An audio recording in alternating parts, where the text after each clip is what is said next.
பாஜக மீது குற்றம் சுமத்துவதை தவிர காங்கிரஸ் கட்சியினருக்கு வேறு வேலையில்லை என பாஜக எம்எல்ஏ வானதி சீனிவாசன் விமர்சித்துள்ளார்.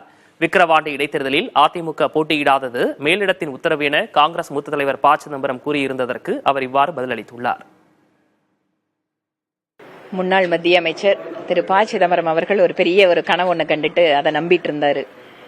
இன்றைக்கு தமிழகத்துல இண்டி கூட்டணி வெற்றி பெற்றிருந்தாலும் கூட ஆட்சி அமைப்பதற்கு மக்கள் பாஜகவிற்கு ஆதரவு கொடுத்திருக்கிறார்கள்.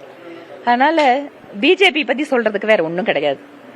இந்த மாதிரி சின்ன சின்ன விஷயங்கள்ல ஏதாவது ஒரு கருத்தை சொல்லி பிஜேபி அதை பண்ணுது இதை பண்ணுது அப்படின்னு சொல்றதை தவிர இன்னைக்கு காங்கிரஸ்காரங்களுக்கு வேற வேலை கிடையாது. அதனால ஒவ்வொரு கட்சியும் அவங்களோட முடிவை அவங்கவுங்க எடுக்கிறாங்க. பாரதிய ஜனதா கட்சியை பொறுத்த வரைக்கும் தேசிய ஜனநாயக கூட்டணியில எங்களோட கூட்டணி கட்சி போட்டியிடுது. அங்க வெற்றி பெறுவதற்காக நாங்க உழைக்கிறோம். வெற்றி வாய்ப்பை நினைச்சுதானே நாங்க போட்டியிடுறோம். மக்கள் கிட்ட அந்த விஷயங்கள் எல்லாம் எடுத்து சொல்லுவோம். அதனால வெற்றி வாய்ப்பு தேசிய ஜனநாயக கூட்டணிக்கு இப்ப ரொம்ப பிரகாசமா இருக்கு.